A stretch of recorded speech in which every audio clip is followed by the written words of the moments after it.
What is your curiosity with choreography? Why did you start to choreograph in the first place? I don't. I've always struggled to answer that question because it's never not been what I've done, even when I was really, really little, and it was because I always danced. I danced from when I was about 3, and just taking sort of local ballet and jazz classes, and I know that it was always the creative side of it that I was interested in. I enjoyed I enjoyed and still do enjoy the physicality of like learning material and like doing it to counsel, like nailing it and doing it really well. But I know that the thing that I used to obsess about would be patterns and staging and lighting, even from a very early age, and like something about that process of like the backstageness of and the feeling of being in a dark space and then the lit space, and then this was just something I knew I wanted to be from really early on. I guess what now, if I'm sort of thinking about when I have to renew why I choreograph, like, and why I love to do it, I guess for me, it's an important thing in the sort of an increasingly digital world, and in a world where it increasingly sort of seems like the Instagram version of yourself can be as real as the actual version of yourself. It's sort of important to have something that feels. It's important to have live performance, and in live performance, like, it's important to have that real connection to something. It's important to have a moment where you have to put your phone away, where you're not allowed to have your phone on. I love dance, and dance is my chosen medium. Most of the theatre that I connect to at the moment is more plays and things like this. But yeah, so that's why I feel like I still do it. The reason I did it in the first place is definitely just it just sort of happened, and it's never not been part of who I am. Right. Yeah. And so did you find yourself attracted to lighting design as a result, like through dance? Through just theatre in general. I'm really young. Really, I remember my mother taking me in. I can't remember. I must have been like 10. I remember my mother taking me to the Theatre Museum in London, which doesn't exist anymore, and then afterwards we went to like a theatrical shop, which is there in Covent Garden, which is basically there for like techies, like for theatres that need supplies. That's why it's there. And taking me, like this 11-year-old boy who liked lighting design, which is not a thing that 11-year-old boys usually specifically like know that they want to do. And she there was this really wonderful shop assistant who just gave me loads of like swatch books of lighting filters that I used to spend ages like shining torches through and stuff. And yeah, and again, it's something to do with, because I remember I really loved like the glamour of dance, but I also really loved it like when it felt really sort of very human, and almost like I loved it when people made mistakes, and I loved that transfer of like the backstage, yeah, as I just said, like that transfer of the backstage, and like the feeling of like the metal pipes and the electricity and the fact that you have this metal thing that creates this, and then you put this gel in it, and then you create this thing on stage. I love that. Right. Yeah. And so what kind of work are you predominantly making right now? Like, take the past 6 months. Oof. It's getting to smaller and smaller venues. So that's what I'm aiming for. So I did an opera, Mask of Orpheus, under director Daniel Kramer and conductor Martin Brabbins. And a whole load of other brilliantly talented people for English National Opera in September, October, and had a fantastic time. And loved the process, and loved contributing my choreography to that. But was so aware, because I felt like, I think with any career, especially a career that you're doing because you love it, not for the money or for the, you have to really actively, when it starts sort of going a bit well, you have to actively, that sounds stuck up, very English, not that I think it's going well, but you have to start, you have to start remembering what about it makes you happy, as opposed to just that sort of goal of like being like more famous, getting like more people to recognise you, bigger theatres. And when I did this massive theatre at London Coliseum, which is the biggest theatre in London, I think, I can't remember, it's not the biggest stage size, it might be the biggest auditorium. And I remember thinking, just so much of what I work on and what I love about movement is lost in a big space. I love intimacy and I love rawness and I love and detail and like fingers and breath. And I love doing the opera, and I'm really hoping that I do more operas, because I also love working to a big scale. But in my independent work, it's been more about, okay, so how can I get that feeling of... I also notice with other choreographers' work, I love being in the rehearsal room often more than I love seeing the work on stage. I'm like, how can I get that feeling of intimacy and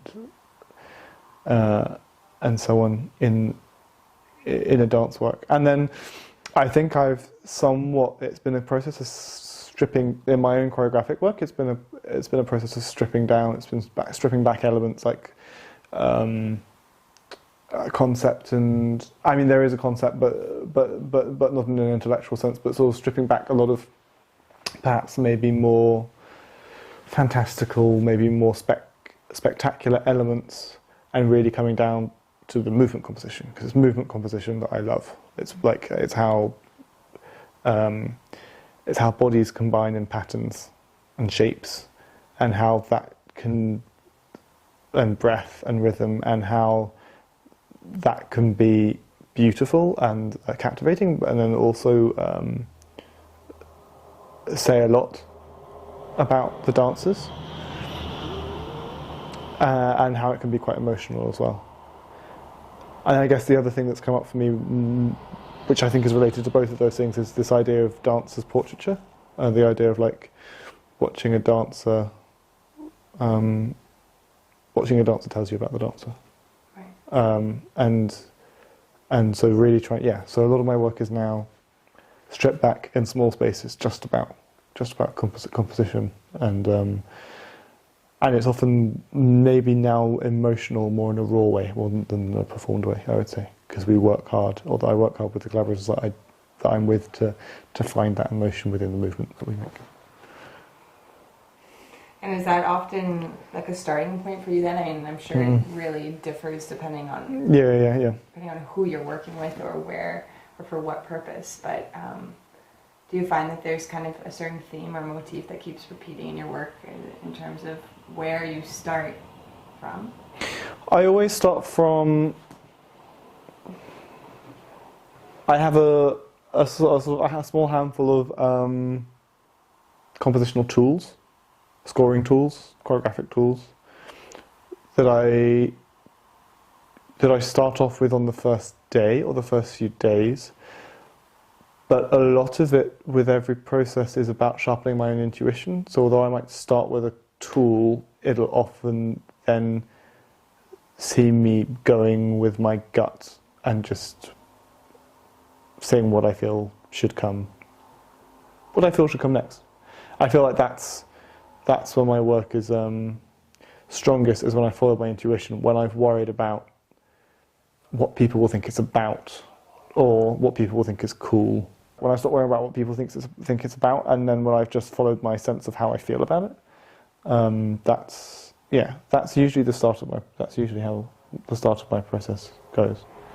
And then it's trying to get to know the dancers, and for them to find out what the movement means to them in an emotional sense, and then I sort of tend to work out what the work is. Right. And I might add elements like text or theatricality, but sometimes the movement's actually just enough. I don't. Nice.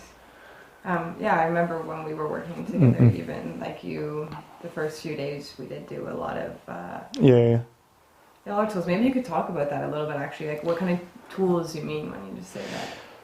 So it's probably very different now to what it was when we did. I think I remember thinking, I'm gonna like teach people how to move like me. That's the only project I've ever done that with. And I was like, I'm going to teach phrases, and I'm going to and I don't think I would do that in that way anymore. I've been teaching class for the past week for Mobius Dance Company, which is a brilliant company in the north of England, and I'm teaching movement in classes, but with an eye to freedom a lot more. And I kind of think that, I mean, going back to this idea of portraiture, I kind of think that a person is revealed through dance. A person is often revealed through dance in a way that they're not aware of, and a person is revealed through things that are just on the cusp of their ability, maybe, or just on the cusp of their own understanding. But also, you can't throw things at dancers that are just not that are not going to settle in their body ever, because you just end up with nothing that's inviting, and nothing that invites an audience in. So it's sort of, I guess I'm trying to refine for myself with every process I do. I'm refining that balance of okay, I want to take you in this direction, but also I want you to find and expand on your own artistry. That's really important to me. I always try, when I do choose who I work with, I always choose people who have a huge artistic practice of their own, often that's quite different to mine. I employ a lot of people that are really good at improvisation, for example, and are really well studied and geniuses of improvisation, because it's not what I do. But they somehow, when I'm pushing them to set movement or something, they can bring a lot of that knowledge in. And then, so, I mean, if I'm talking literally about how I start my processes, the first day is always about getting to know the dancers. So that's usually that's usually more task-based. Then I will start making group compositions. I try to not always use the same choreographic tools, but have at least 2 new tools with every piece I make.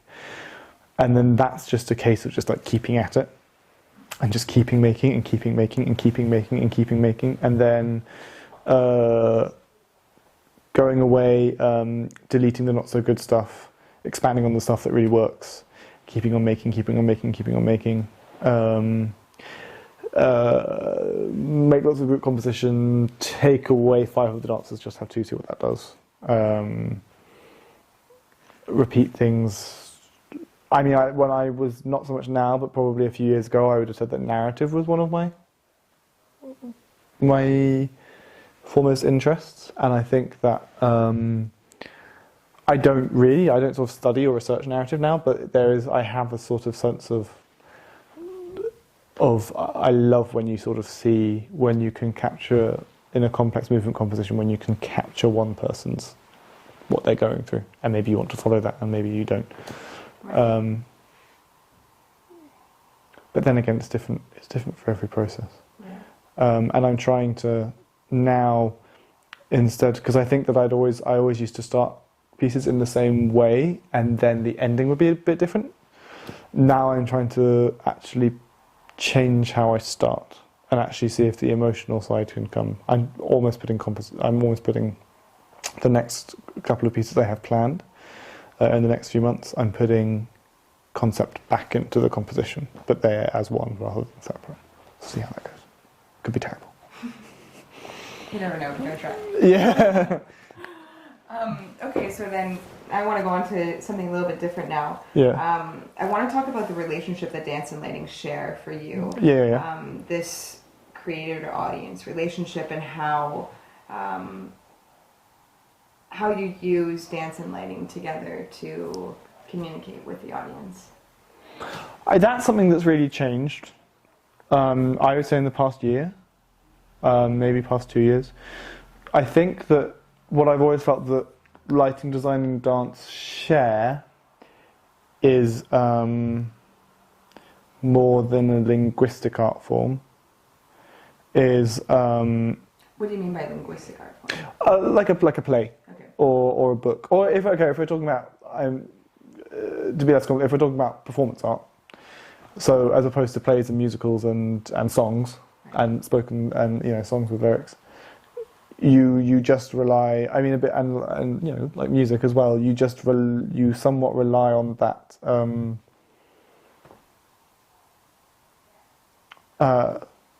Just a sense. And it's really fragile, because not everyone's going to feel that sense. And it's so, I think they both have lots of things in common. The things that I work with, I think they both have lots to do with memory. How a light hits someone is going to remind you of something, just as how someone might touch their face or bite their nails. And they're both world makers. I think, with lighting that's really obvious because in traditional theatre, traditional, Adolf Appia changed it, but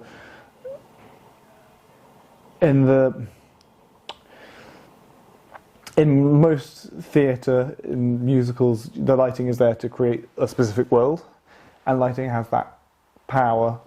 I think, lighting, once you take away set and text, it's that world is very soft and it's very fluid, and it's in combination with that thing of memory and that thing of sensation. I think that's really powerful to work and connect with people, each individual audience member. And I think dance does a similar thing. It always has for me, even if you're making, I think the moment someone starts dancing in a performative way, dancing in the performative sense, you're acting, you're not acting normally. You're not acting like you're supposed, like you would usually act in a society. So therefore, that I always feel like dance creates a space around it, which is almost like an imaginative world, because you're introducing another idea. You're introducing another type of intelligence. You're introducing another type of communication, another language, if people would disagree. But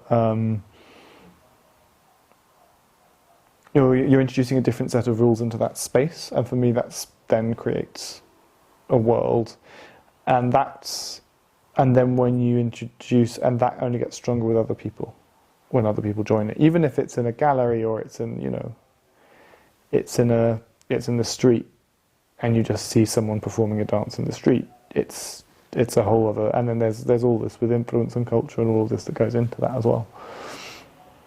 And I think they're quite similar in that way.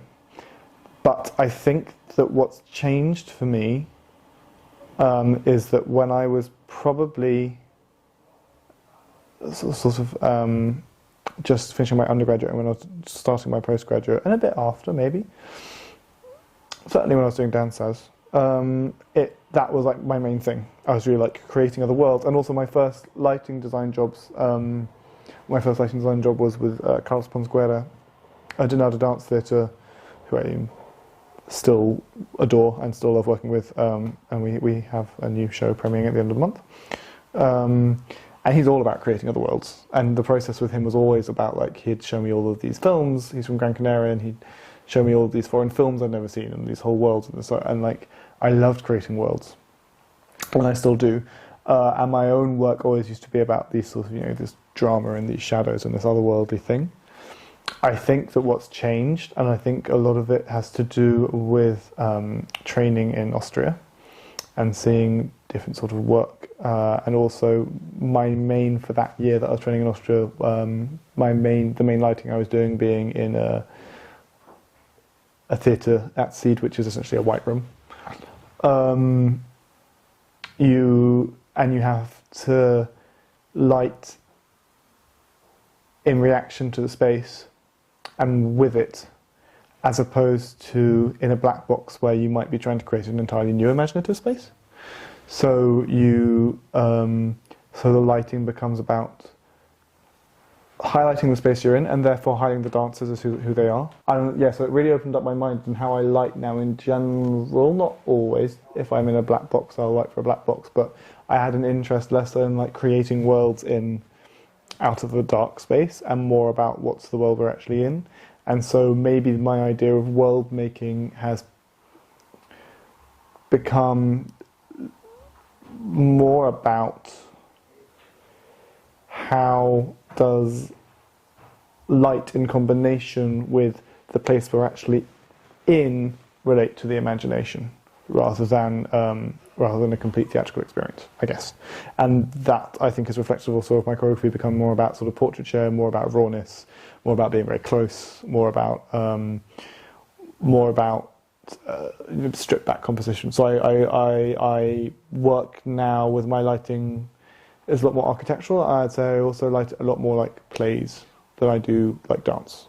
Like with plays, you need to be able to see people's faces, and I think that's my first concern now when I like my own work. Whereas it would have been, what kind of world am I creating first? It's more about like what's in this space and how do we make it, and how do we show it and make it raw and yeah. Sorry, that was so long. And how has being a lighting designer kept you closer to the dance world? Because I read a little bit about that on your website, and I'm just curious. Yeah. I mean, there's a few answers to that question. I mean, as I said before, the lighting and the choreography, they sort of grew up together with me.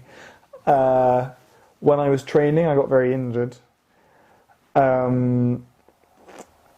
And actually beyond that, I found dance training really hard. I really, which a lot of people do. I don't think I would have described it like that when I was there. But, yeah, it made me really, because I'd always grown up and dance was always my thing. It was always what I was going to do. I never questioned that. And then going to a dance school, I suddenly really cared. I suddenly really cared about what people thought, and I suddenly really cared every day so much about this thing that I'd like based my life that I was going to do. And I think so. The lighting design, although I'd always had this sort of vague interest when I was younger, it had never become a practical reality. I'd never had the chance for it to become a practical reality. And when I went to Northern and I met the technical director of the theatre there, Mark Baker. He allowed me to start playing around with lights, which is very nice and trusting of him, and allowed me to start lighting student work and this sort of thing, and it kept me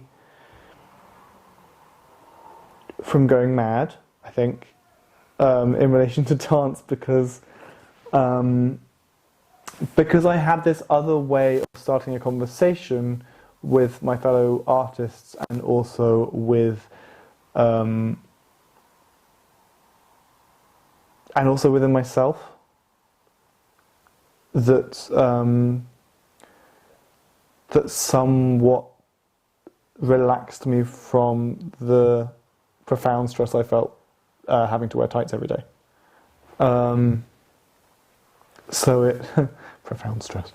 So it bit dramatic, but the yeah. So that, in terms of how it sort of kept me close to the dance world there, that's a very obvious factor. Yeah, and I think that that's still true, because I've never really pursued a performing career.